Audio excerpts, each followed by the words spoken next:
yang bisa membuat kita mati kafir, hubbi aklil haram, suka makan barang haram. Saya yakin bapak yang ada di sini tidak akan makan daging babi, tidak akan makan daging bangkai. Tapi yang saya curiga membuat makan haram, proyek fiktif.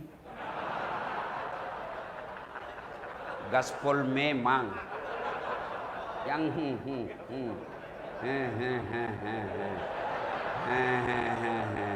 SPJ palsu. Hati-hati.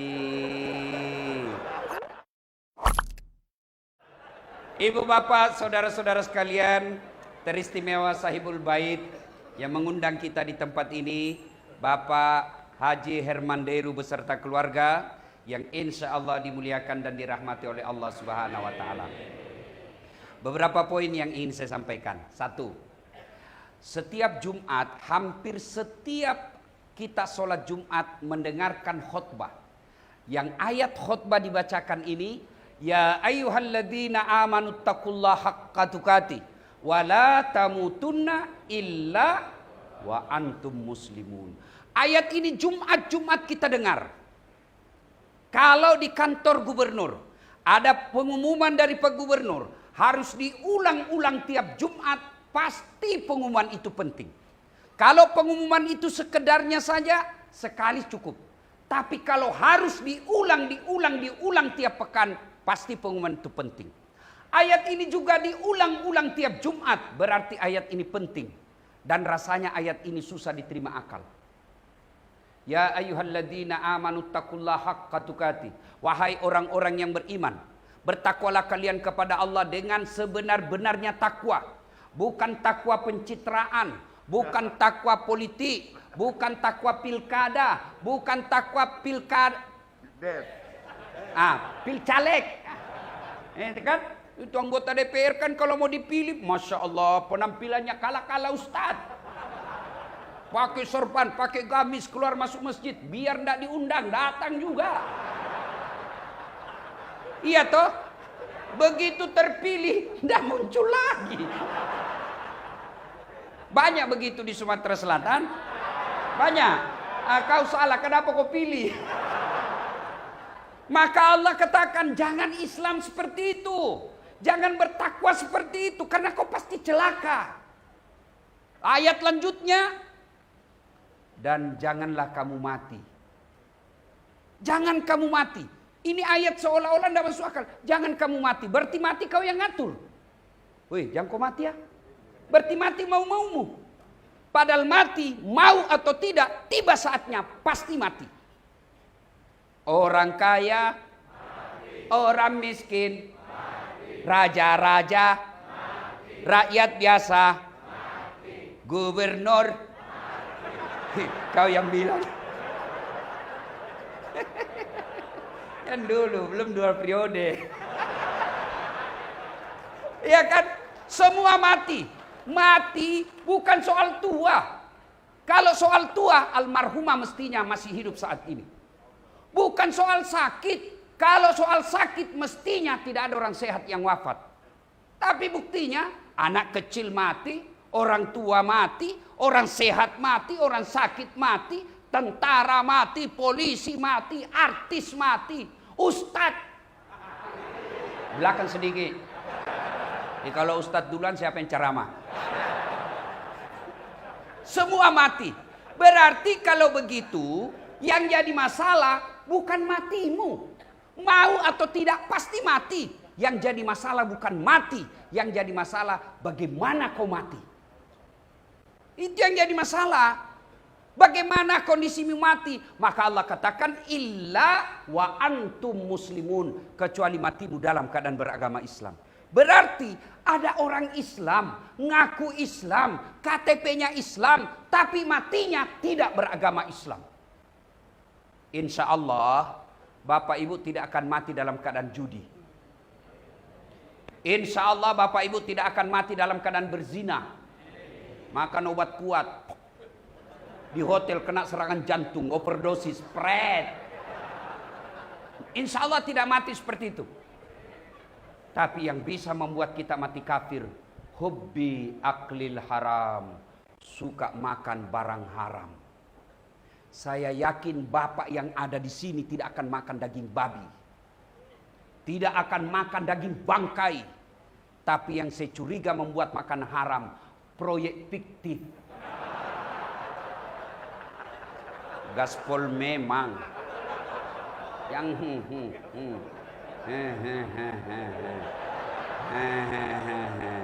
SPJ palsu. Hati-hati. Pak, kalau Bapak berdosa, kalau Bapak makan lalu Bapak berdosa, wajar. Bapak penanggung jawab. Tapi kadangkala bukan kita yang melakukan, tapi dapat dosanya. Siapa? Sopir. Disuruh pergi tanda tangan di sekda.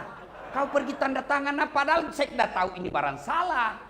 Sopir disuruh dan dia lakukan juga karena tidak punya pilihan. Tingkat dosanya yang berbeda. Hati-hati Pak, hati-hati. Itulah sebabnya selalu diingatkan, jangan kamu mati kecuali kau mati dalam keadaan Islam. Yang bisa membuat kita mati kafir baru makan uang haram. Bayangkan kalau Bapak tanda tangan korupsi hari ini, tiba-tiba malam kena serangan jantung, mati kafir Pak. Nauzubillah min zalik. Apalagi kalau pejabat sogok menyogok, makan sogokan. Tapi kalau masyarakat yang bisa membuat kalian mati kafir apa? Uang pilkada. Wane piro. Hati-hati. Maka saya senang Nasdem Pak. Saya curiga Nasdem di sini Pak. Warnanya gantungannya Nasdem Pak. Iya kan? Kenapa saya senang Pak? Karena mencetuskan politik tanpa uang mahar. Yang merusak pilkada kita, yang merusak negara kita, provinsi sampai kabupaten kota karena duit sogok. Bahalkan biaya pilkada. Kenapa? Perlu beli perahu, perlu tim sukses, perlu serangan fajar. Jangan ketawa, saya serius ini. Ini ketua partai semuanya. Allahu Akbar. Hati-hati Pak, hati-hati. Lebih baik tidak usah jadi pejabat kalau nyogok Pak. Saya bilang sama mahasiswa saya, Dek, kamu tidak usah cita-cita jadi pegawai negeri. Belum tentu diterima, persaingan ketat, berapa juga gajimu. Orang sekarang mau jogok sampai 500 juta mau jadi pegawai negeri. Nah sampai pensiun kau tidak bisa kembalikan itu 500 ribu. 500. Kenapa kau tahu? Saya tahu Pak. Kenapa? Saya pegawai negeri. Gali lubang tutup lubang. Saya bilang sama sekampungku, gajiku 9 koma. Wih, banyak Ustadz. Artinya tanggal 9 sudah koma. Mana ada pegawai negeri tidak ada utangnya di koperasi? Ini muka-muka.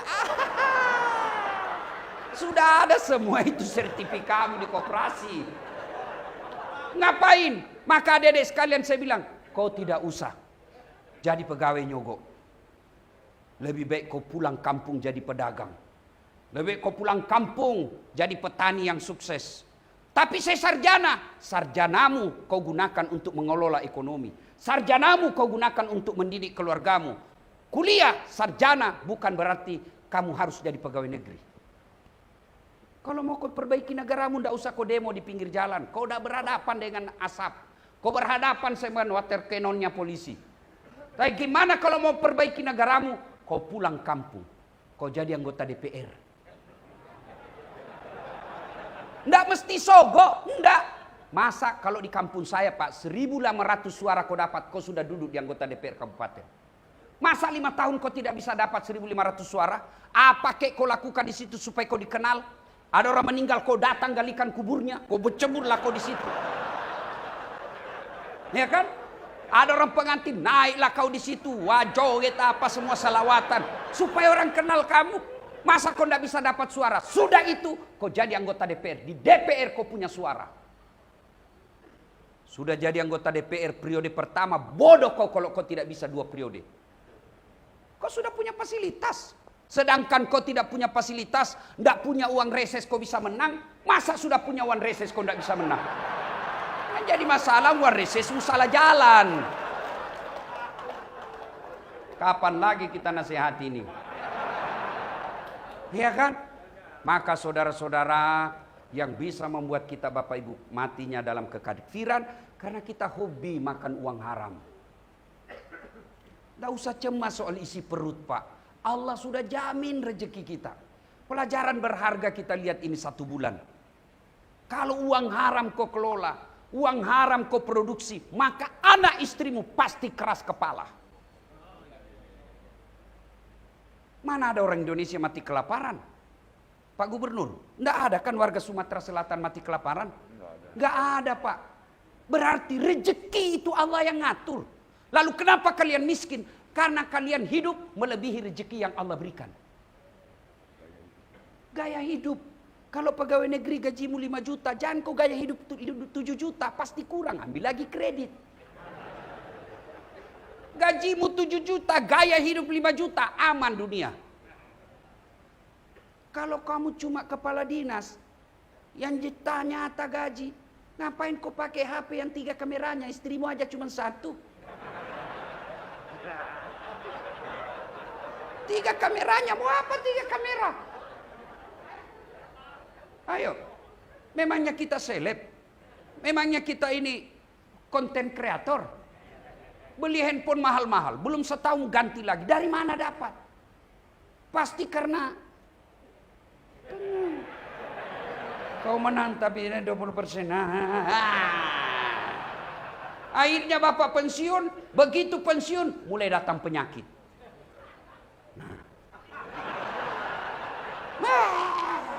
Itu Pak, tidak mungkin Allah berikan penyakit parah bagi orang yang tidak pernah mengkonsumsi uang haram. Tidak mungkin. Maka ini ayat selalu diulang-ulang agar kita tidak mati kekafiran kita. Nauzubillah min dzalik. Poin pertama, ayat ini harus kita ingat. Insya Allah kita tidak akan mati dalam keadaan ngerampok. Insya Allah kita tidak akan mati dalam keadaan narkoba. Enggak. Tapi ada hal, apa itu? Suka makan barang haram.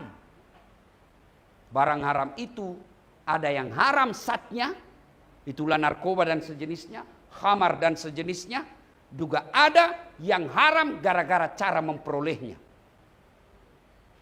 Poin kedua, ini ayat selalu juga kita dengar. Wa mal hayatud dunya illa mataul hurur. Dunia ini canda saja. Dunia ini hanya sementara, pasti ada akhirnya. Maka Allah menghidupkan kita tidak abadi, pasti ada akhirnya. Dan Allah memberikan titipan. Kita hidup di dunia ini, Allah memberikan titipan. Apa titipan Allah? 1. Titipan Allah itu berupa harta. Harta, ibu-ibu semewah apapun rumahnya ibu, itu hanya titipan. Namanya titipan, pasti ditinggal. Bu, oi bu, oi, yang rumahnya harga 2-3 miliar, itu titipan bu. Ini, rumah jabatan ini, titipan, pasti keluar. 5 tahun dulu. Kalau dapat untung 10 tahun. Kalau tidak, wabillahi taufiq wal hidayah. Keluar, senang tidak senang, keluar. 10 tahun maksimal. Bapak mau tinggal di tahun ke-11, dibilangi orang gila Pak. Oh kasihan Pak Herman Deru, dia pikir masih gubernur. Pasti dibilangi orang gila. Namanya titipan, ini rumah pasti titipan. Iya toh? Bu, oi, rumahmu yang mewah titipan. Begitu ibu meninggal, siapa tinggal itu rumah? Istri kedua. Iyalah, namanya titipan.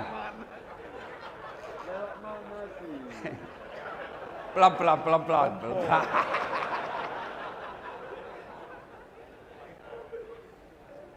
Dua, titipan. Setelah harta, apa titipan yang kedua? Jabatan. Yang hadir di sini saya yakin Pak, di atas 60% punya jabatan. Tapi percaya Pak, itu titipan. Tidak ada yang abadi. Yang ketiga, apa berupa titipan itu? Ilmu. Ini titipan. Yang keempat, apa titipan itu? Anak. Titipan. Bukan karena orang ikut pilkada sehingga dia jadi gubernur. Tidak. Kalau gara-gara pilkada dia jadi gubernur, maka semua calon mestinya jadi gubernur. Tapi kenapa dia jadi gubernur? Karena Allah titip dia. Herman Deru, kamu yang gubernur. Allah titip. Kalau karena ikut pilkada, maka semua calon mestinya jadi gubernur. Tapi Allah titip, satu aja jadi gubernur. Maka keliru kalau seorang gubernur tidak memudahkan dirinya masuk surga. Apa maksudnya? Contoh. Saudara-saudara sekalian, mari sholat berjamaah. Yang datang Pak, usia-usia sakaratul maut. Yang sudah pensiun Pak. Tapi coba kalau Pak Gubernur datang berjamaah. Duhur misalnya. Assalamualaikum warahmatullahi. Assalamualaikum warahmatullahi. Cari. Mana ini kepala dinas pendidikan? Tidak pernah juga saya dapat dia sholat jamaah. Ditelepon sama Judan. Pak Haji, Pak Kadis. Dicari sama Pak Gubernur, Pak Kadis. Katanya Bapak tidak pernah dilihat sholat berjamaah. Besok Pak. Belum azan sudah ada di masjid. Itulah hebatnya jabatan. Maka keliru seorang pejabat kalau tidak memudahkan dirinya masuk surga. Dan kalaupun kami ulama masuk surga, masih ngantri Pak. Kalau para ulama masuk surga masih ngantri. Kenapa? Jumlahnya banyak. Di Sumatera Selatan kalau malaikat katakan, ulama Sumatera Selatan silahkan masuk. Masih ngantri Pak. Muhammadiyah, NU, LDII, malah ngantri dia Pak. Masih ngantri. Masih lama gilirannya Pak. Pondok pesantren, berapa Pak? Tapi kalau dikatakan Gubernur Sumatera Selatan, Herman Deru sendiri Pak. Tidak ada antri. Maka keliru seorang kepala dinas kalau tidak memudahkan kepala dinasmu masuk surga. Keliru seorang Kapolda, Dandim kalau tidak memudahkan jabatan masuk surga. Seorang Kapolda, saya ceramah, saudara-saudara sekalian, jangan minum hamar, jangan narkoba. Malah saya keluar ceramah kempes ban motor saya Pak. Dikasih kempes sama anak-anak narkoba Pak. Tapi coba kalau Kapolda Pak, jangan narkoba, awas kau, ditangkap Pak, berhenti. Maka saya berduka ketika ada kasat narkoba ditangkap gara-gara narkoba. Ini seperti film India ini Pak. Kasat narkoba ditangkap gara-gara narkoba, ini kan tidak masuk akal Pak. Film India aja biasa yang begini Pak. Maka saya berdoa, keliru petinggi-petinggi polisi kalau tidak memanfaatkan momen ini memperbaiki institusinya. Kalau korupsi Pak, saya tidak terlalu cemas. Kenapa? Tiap tahun ada pembayaran pajak. Ada lagi ganti duit. Orang sakit, insya Allah kesehatan ada, dinas kesehatan yang bisa. Tapi kalau anak-anak kita sudah kena kecanduan narkoba, hilang generasi kita. Tidak bisa diobati lagi anak yang sudah kecanduan Pak. Rusak otaknya. Maka kita berharap polisi betul-betul tegas memberantas narkoba. Kenapa? Karena polisi yang kita harapkan. Siapa yang mau tangkap narkoba? Ulama? Tidak mungkin. Satpol PP? Aduh, polisi setengah Pak.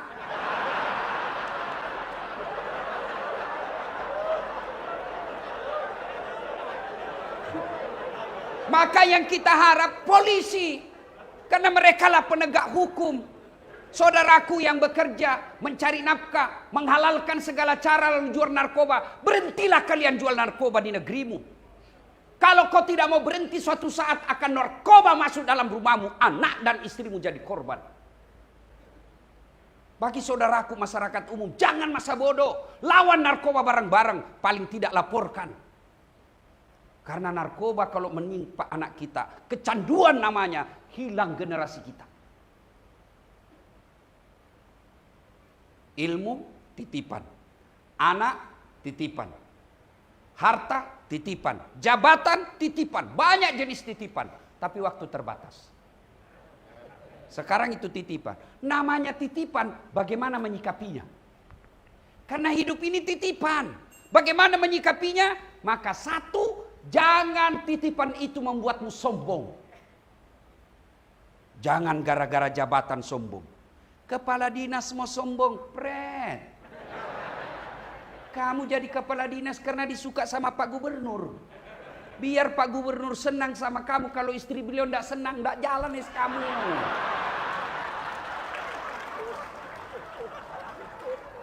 Apalagi kalau ibu sudah bilang, saya tidak mau lihat-lihat gitu anak buahmu. Pokoknya saya tidak mau lihat, tidak ngerti saya. Jangan ada saya lihat lah. Hancur kita Pak, hancur. Iya, apa yang kita mau sombongkan dengan kepala dinas kita? Ini. Maka jangan sombong karena jabatan. Seorang pejabat menjabati sebuah jabatan, lalu dia tawadu, dia rendah hati, maka tanpa uang pilkada yang banyak bisa menang 2 periode. Kenapa? Karena dia senang. Tapi kalau dia petantang, petenteng, takabur, sombong, orang bilang ambil duitnya, tolak maksudnya. Hancurlah duit, habis, tidak ada terpilih Pak. Jangan sombong. Jabatan tidak boleh membuat kita sombong. Coba, apa? Sekda, kau mau sombong? Ada batasnya. Apa batasnya? Pensiun. Biar disenang gubernur sama wagub. Tiba saatnya pensiun. Wabillahi taufiq wal hidayah. Kasih lagi orang lain. Keluar Pak Sekda.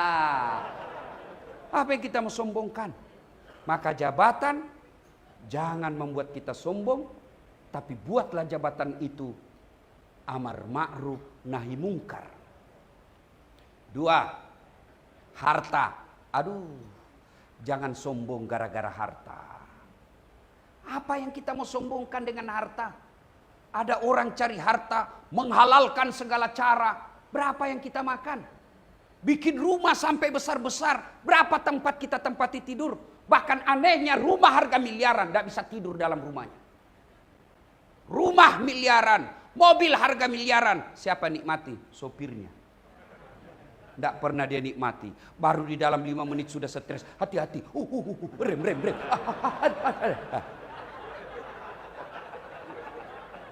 Bu. Ibu. Itu emas berlian yang ibu pakai jangan membuat ibu sombong. Pasti ibu tinggal. Emas berlian yang ibu pakai, kalau ibu meninggal siapa yang pakai?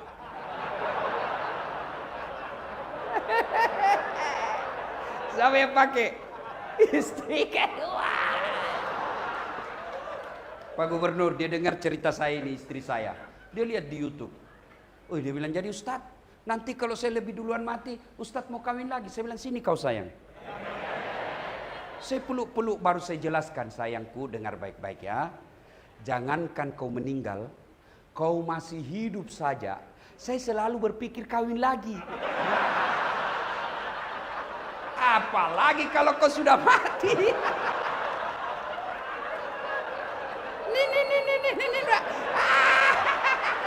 Mau semua Pak, cuma takut sama bini. Ini dasar saya lebih-lebih Pak. Ayo, maka semua pasti kita tinggal. Harta pasti kita tinggal. Maka saya heran kalau ada orang korupsi bermiliar-miliar. Kau mau apa itu duitmu? Mau diapain? Makan aja terbatas. Rumah juga sudah punya. Tabungan sudah ada. Lalu kau menghalalkan segala cara. Tangkap KPK. Berakhir jabatanmu. Orange. Baju orange Pak. Membelakang. Wih, ngeri Pak. Masa jabatan kita biar mobil dibukakan. Semua orang hormat cium tangan sama kita. Berakhir dalam penjara dan dipermalukan. Bukan cuma bapak yang malu. Anak dan keluarga, terutama orang tua kita yang masih hidup. Malu anaknya di penjara gara-gara maling. Nauzubillah min dzalik. Titipan, jangan sombong dengan harta yang kita miliki. Ilmu, jangan sombong, itu hanya titipan. Maka saya heran kalau ada ustadz yang takabur. Mau ketemu orang susah betul, kayak kala-kala pejabat Pak. Pengawalannya luar biasa. Kita ini ulama, bukan selebriti, bukan pejabat yang susah ditemui. Ada juga ustadz begitu. Ditelepon aja susah. Apa yang kita mau sombongkan dengan ilmu ini? Pikun sedikit. Ada orang, wallahu alam ini Pak Gub, benar atau tidak ini cerita. Ada orang sudah dekat-dekat pensiun dosen Pak, banyak sekali gelarnya. Begitu dekat-dekat pensiun dikomplain sama istrinya. Pak, biasanya kalau kau mau pergi mengajar kau cium-cium jidatku. Ini sudah hampir 1 minggu tidak pernah lagi kau cium saya. Dalam hatinya astagfirullah. Berarti siapa saya cium selama ini?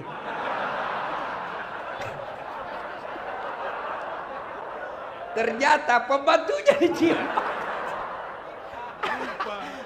Pikun dia Pak. Apa yang kau sombongkan? Kau tidak bisa lagi bedakan mana istri mana pembantu. Jangan juga modus Pak. Mentang-mentang sudah dengar begini besok didapat di kamar sama saya kira mamamu nak.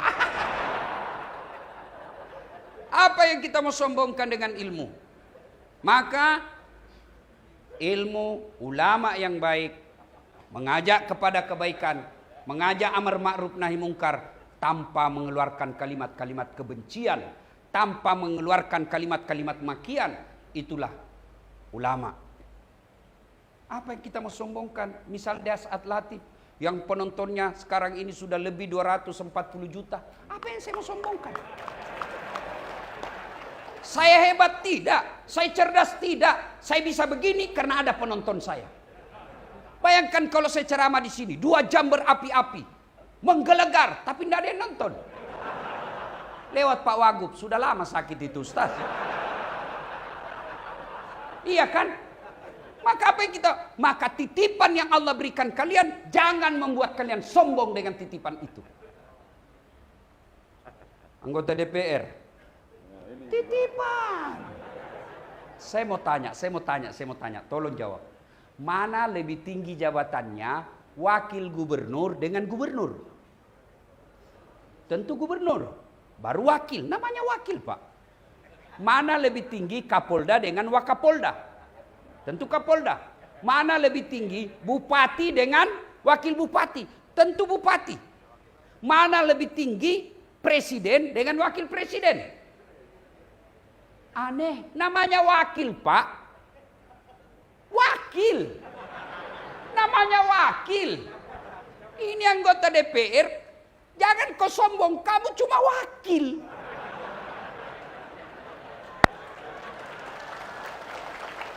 Nama wakil.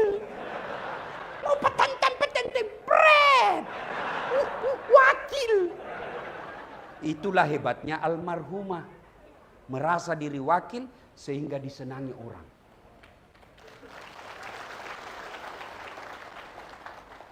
Kalau anggota DPR, orang Bugis mengatakan sombere, familiar, welcome, humble.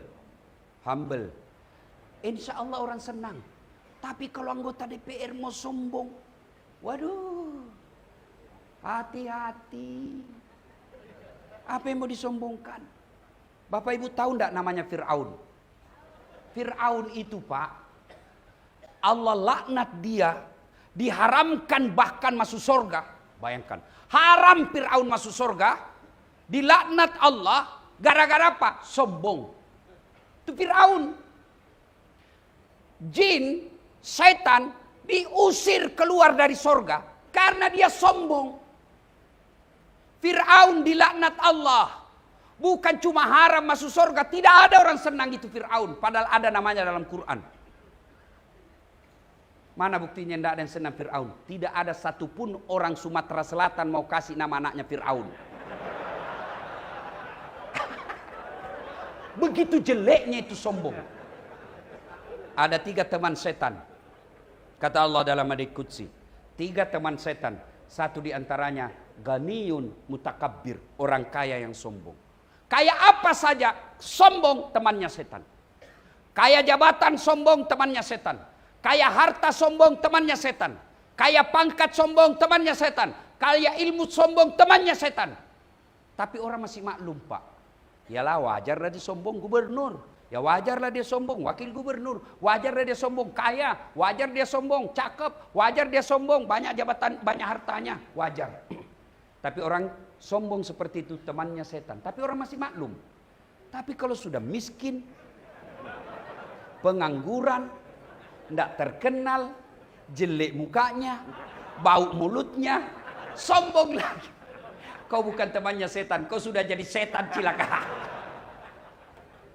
Maka ibu bapak saudara-saudara sekalian, salah satu sebab Allah melaknat Fir'aun karena sombong. Jadi kalau ada pejabat yang sombong dengan jabatannya, itu adalah keturunan Fir'aun. Fir'aun abad 21. Ada ilmuwan sombong, itu sudah dijelaskan. Ada Kan'an namanya. Orang kaya sombong, ada dalam Quran itu. Diabadikan dan dilaknat Allah. Korun namanya. Maka salah satu kehadiran kita di sini agar kita tidak menjadi sombong. Jangan titipan, jangan membuat kita sombong. Yang berikutnya poin ketiga. Setelah titipan kita sadari tidak boleh sombong, lalu namanya titipan harus dijaga. Pak Gubernur jalan, dia panggil Kasat Pol PP. Kau tolong jaga ini ya. Namanya dititip, maka jaga baik-baik. Kalau sudah dikasih titip tidak dijaga baik-baik, tentu dievaluasi. Oh ini tidak amanah ini, maka diganti. Iya toh? Nah Allah menitip kita, maka bagaimana caranya? Jaga. Bagaimana cara menjaganya? Satu, jaga titipan berupa harta. Dengan cara apa? Bukan dengan deposito, bukan dengan investasi tanah, bukan dengan kirim ke Eropa, kirim ke Singapura, bukan. Jaga hartamu dengan cara apa? Sedekah. Ibu bapak saudara-saudara sekalian, kalau saya pegawai negeri di sini tidak disenangi sama Pak Gubernur yang tadinya kepala dinas, ternyata pilkada kemarin salah dukung, akhirnya menjadi staf ahli, ahli yang tidak ada stafnya. Ada pilihan enggak? Ada pilihan Pak kalau kita tidak disenang sama gubernur? Ada pilihan? Ada. Apa pilihan? Pensiun dini. Tidak ada urusan dengan gubernur. Mau lewat depan kita tidak ada urusan. Kenapa? Saya bukan lagi anak buahnya. Ya toh? Ada dari Jawa merantau ke Palembang. Ternyata di Palembang cari nafkahnya tidak sesuai harapan. Ada pilihan? Ada? Ada. Pulang lagi ke Jawa, mangan orang mangan, yang penting ngumpul. Iya toh? Ada orang dari Sumatera Selatan merantau ke Malaysia. Ternyata Malaysia tidak nyaman. Ada pilihan? Ada. Balik lagi. Masih ada pilihan. Bapak menderita di dunia, masih ada pilihan. Tapi kalau Bapak masuk kubur, ada pilihan? Ada pilihan? Ada. Yang bisa menyelamatkannya hanya 3. Tidak boleh lagi keluar. Tidak enak di kubur deh, keluar dulu. Bapak keluar, dilempari orang Pak, pocong-pocong. Lalu pada saat itu, kata Nabi, putuslah seluruh amal-amalmu. Maka cara menjaganya, jadikan titipan itu amal jariah. Almarhumah. Dalam kubur, umumnya manusia, seluruh orang yang masuk dalam kubur, ada 5 jenis penyesalannya. Salah satu di antaranya, mereka yang tidak bersedekah. Maka kalau boleh berwasiat dan berpesan, ada harta yang ditinggalkan oleh almarhumah, biarkan beliau yang menikmatinya. Caranya apa? Jadikan masjid, jadikan rumah ibadah, jadikan beasiswa pendidikan. Kirim anak, 5 orang dikirim ke Eropa, belajar tentang sesuatu ilmu. pulang diamalkan ilmunya, insya Allah almarhumah tetap dapat pahala-pahala dari orang yang disekolahkan. Anaknya almarhumah, barangkali berat kalau kita jadikan ulama. Sudah, kita cari anak orang lain, jadikan dia ulama. Selama beasiswa itu dia jadi ulama karena beasiswa dari almarhumah, maka ilmu-ilmu yang disebarkan orang yang disekolahkan itu dapat juga almarhumah karena kiriman ilmunya. Maka harta yang dimiliki, cara menjaganya sedekahkan. Ada orang punya rumah harga miliaran, salah tidak? Tapi keliru kalau bapak wafat tidak meninggalkan rumah ibadah, padahal bapak mampu. Kalau pergi ke tanah haram, kita pergi haji atau umroh, biasanya di Madinah kita dibawa ke ziarah kan? Bapak-bapak biasa dibawa ziarah kan? Biasa ada namanya ziarah Masjid 7. Ya kan? Ziarah Masjid 7.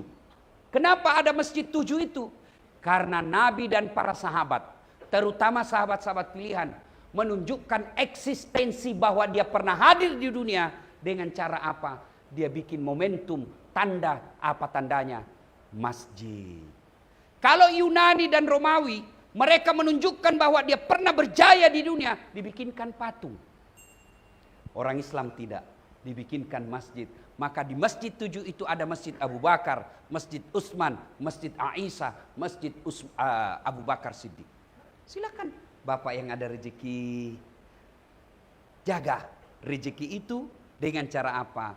Bersedekah. Dan demi Allah, saya belum pernah melihat orang bangkrut gara-gara sedekah. Dan tidak ada orang senang itu orang pelit, Pak. Saya mau tanya bapak-bapak, senang anggota DPR yang pelit atau dermawan? Dermawan. Senang tetangga yang pelit atau dermawan? Dermawan. Senang mantu yang pelit atau dermawan? Dermawan. Senang suami yang pelit atau dermawan? Dermawan. Tidak ada yang suka orang pelit, Pak. Bahkan orang pelit sekalipun tidak suka sama orang pelit. Dan tidak usah ke rumahnya, pelit dia. Padahal dia juga pelit.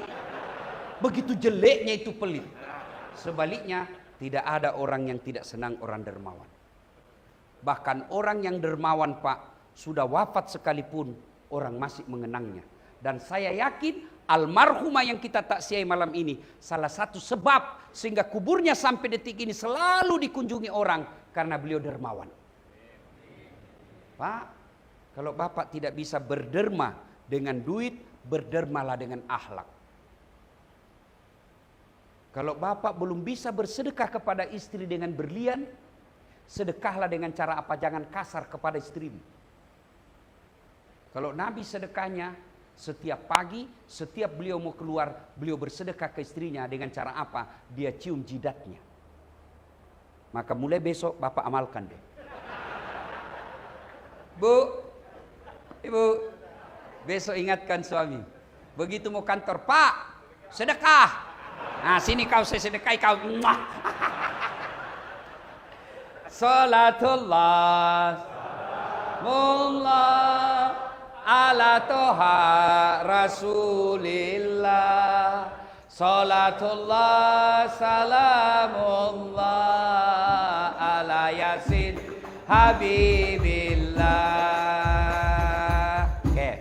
Nah, cara memelihara harta dengan sedekah. Yang kedua, cara memelihara ilmu. Bagaimana caranya? Transfer. Sebarkan. Kalau bapak tidak usah jadi ulama, berat Pak. Lalu gimana caranya? Sebarkan saja ceramah-ceramahnya ulama. Bapak punya grup, 10 grup, 1 grup 100 orang. Bapak dapat ceramahnya Dasat Latif, sebarkan. Orang mau amalkan atau tidak, sebarkan. Maka dari 1000 orang yang menerima itu, masa tidak ada yang mengamalkan 1-2 orang. Begitu ada yang mengamalkan dan disebarkan lagi, bapak dapat pahala seperti pahalanya ulama tanpa mengurangi pahala ulama. Itulah yang disebut amal jariah. Bapak tidak usah jadi ulama, berat. Biar saya, Pak. Sebarkan ilmu. Itulah cara memelihara. Nah sekarang anak adalah titipan. Cara pelihara almarhumah. Punya anak yang ditinggal. Allahu Akbar. Kembar emas yang dilahirkan. Kalau menurut konsep Islam, ibu yang melahirkan anaknya dan wafat, itu matinya senilai dengan mati syahid. Apa artinya? Pahalanya sama, matinya syahid. Orang membela agama Allah. Tapi bedanya tetap harus diurus jenazahnya, dimandikan, dikafani dan disolati. Maka bapak ibu, kalau ada suami yang kurang ngajar sama istrinya, biasa saya bilang suruh lihat istri melahirkan. Bapak tahu enggak kenapa Nabi pernah ditanya, ya Rasulullah, setelah Allah dan Rasulnya siapa yang saya taati? Apa jawabannya Nabi?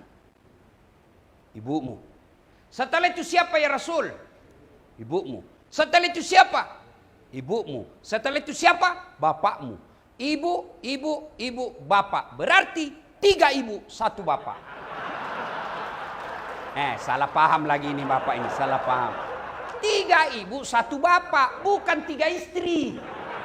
Ini keras sekali pikirannya semua ini. Kenapa sampai Nabi mengucapkan 3 kali?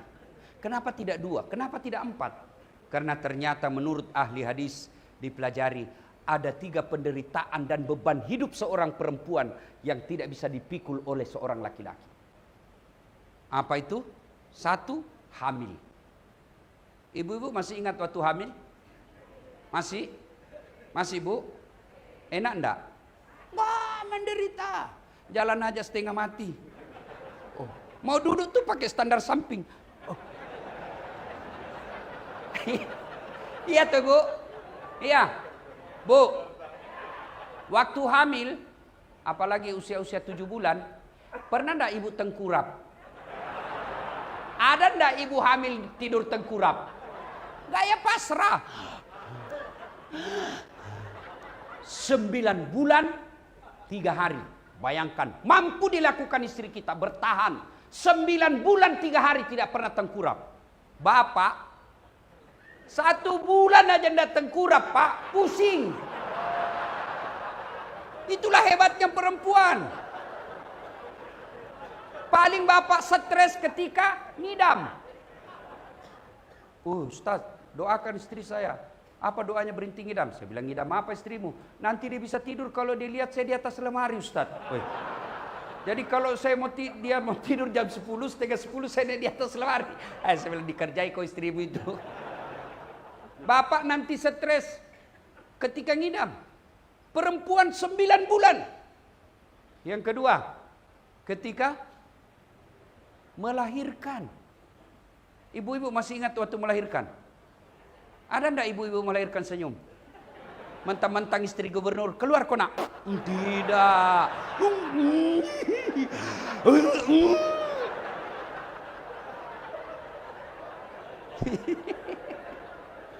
Iya toh. Tapi saya heran Pak, tobat saya, enggak mau lagi saya hamil. Terakhir ini, 5 bulan kemudian, hamil lagi.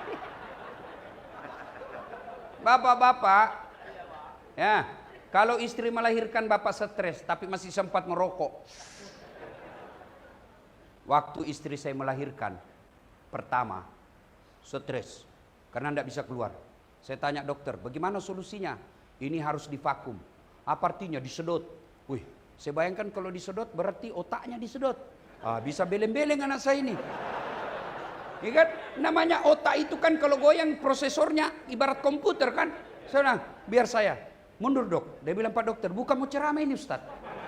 Saya sholat hajat dulu 2 rakaat. Lalu saya berdoa, selawat sebanyak-banyak. Saya bantu istri saya dengan izin Allah keluar. Sejak itu kesimpulan saya, kalau ada suami yang tidak tahu menghargai dan perasaan istrinya, suruh lihat istrinya melahirkan. Yang ketiga, kenapa Nabi sebut 3 ibu. Yang ketiga, menyusui. Masih ingat waktu menyusui bu? Apalagi waktu tumbuh giginya.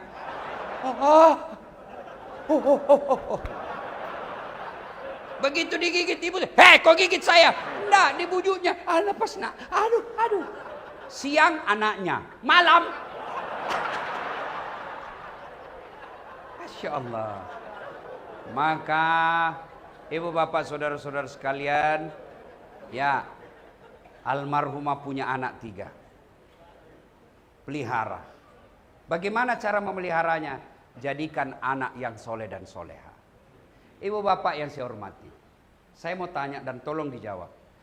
Pak Herman Deru bisa enggak jadi gubernur tidak pernah ikut pilkada? Tidak mungkin.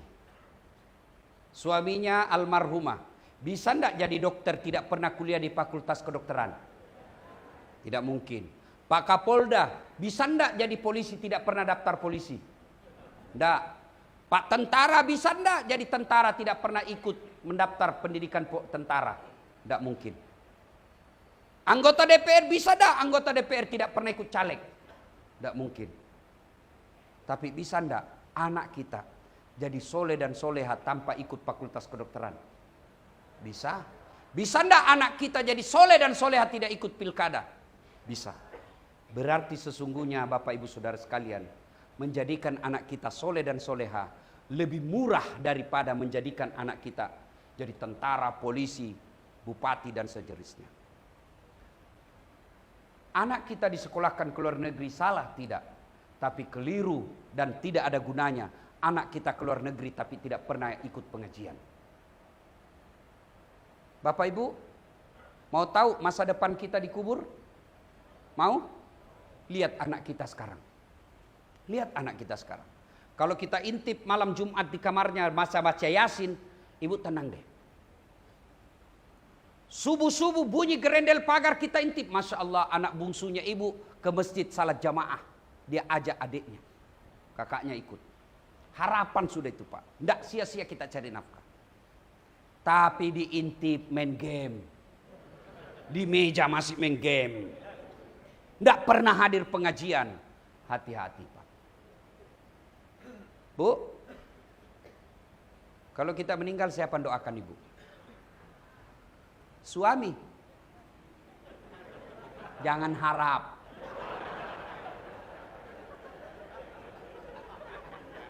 Saya boleh taruhan. Setelah diikhlas dilepaskan almarhumah, ya besok-besok ikhlaskan lagi suaminya kalau ada jodoh. Tidak boleh kita hina. Tidak, Bapak enak melihat. Oh, tapi kan ada beban yang tidak bisa dilepas. Ada kawan saya sama-sama naik haji. Meninggal istrinya, sampai bengkak matanya Pak. Ustadz, rasanya tidak bisa lagi kusambung hidupku. Saya bisa sesukses ini karena istri saya ini hebat Ustadz. Saya bilang hebat juga ini Bapak. Barusan saya dapat orang meninggal sampai bengkak-bengkak matanya.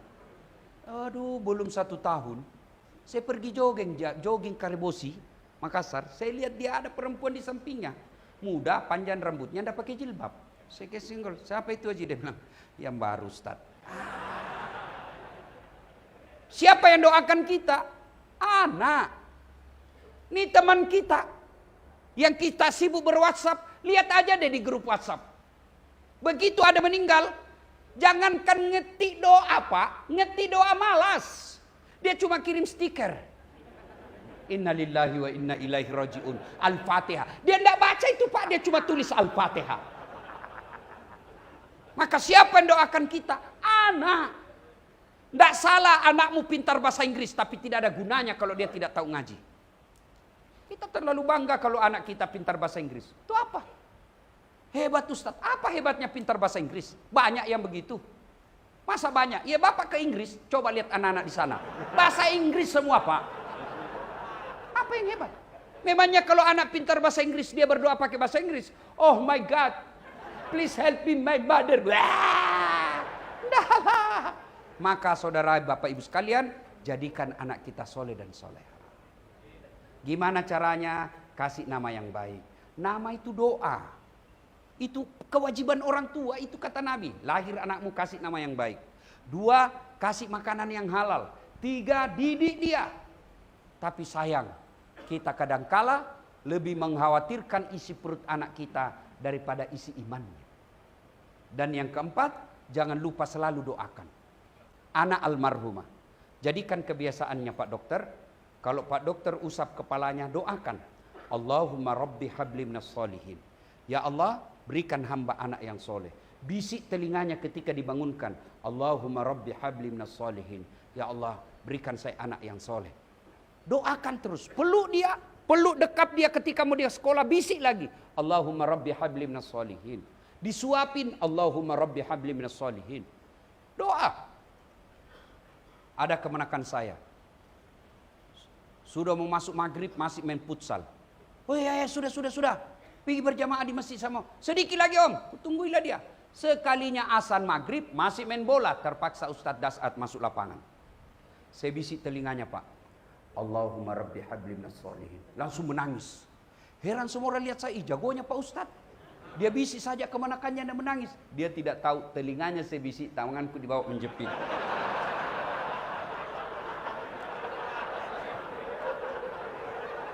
Salatullah salamullah ala toha rasulillah.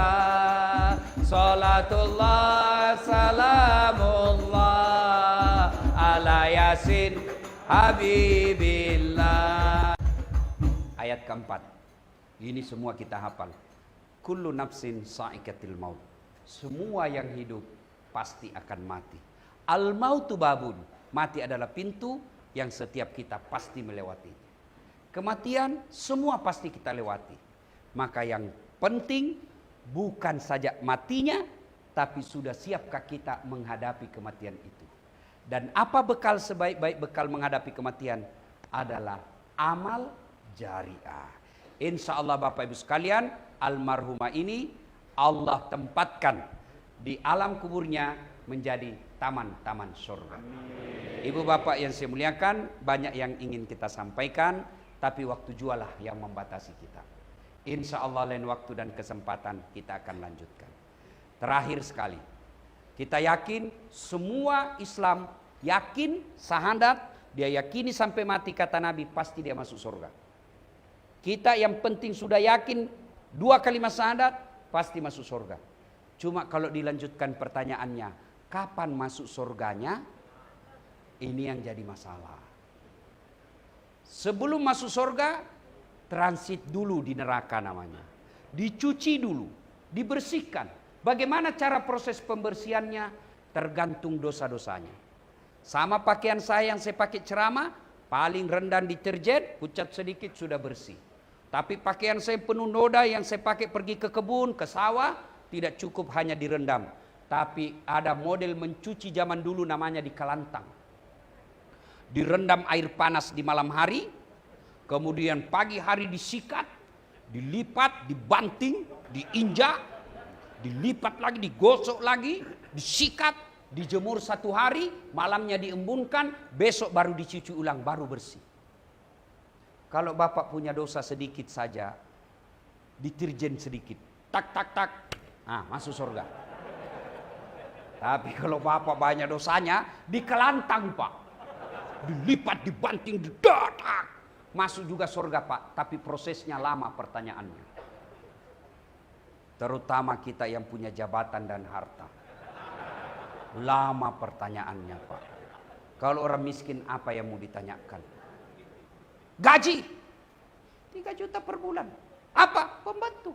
Kau gunakan untuk apa? Tidak ada cita-cita saya jadi pembantu. Cuma bapakku sakit di kampung. 2 juta saya kirim pembeli obat, 1 juta operasional saya di kota. Mobil tidak ada. Rumah majikan. Motor tidak ada. Sepeda tidak ada. Miskin betul kau Inam. Inilah takdirku. Kau sholat, alhamdulillah. Kau puasa, Senin Kamis saja ku kerja. Kau sedekah, ya kalau beli sayur kadang-kala saya sedekah 1000. Inam, kau ternyata penuh kemuliaan. Hari ini tadahulul jannati bisalam. Silakan kau masuk surga dengan penuh kemuliaan. Nomor tersangka 1320. Maju. Maju dia. Dilihat Inam. Inilah tentang. Ini tuan saya. Ditanya.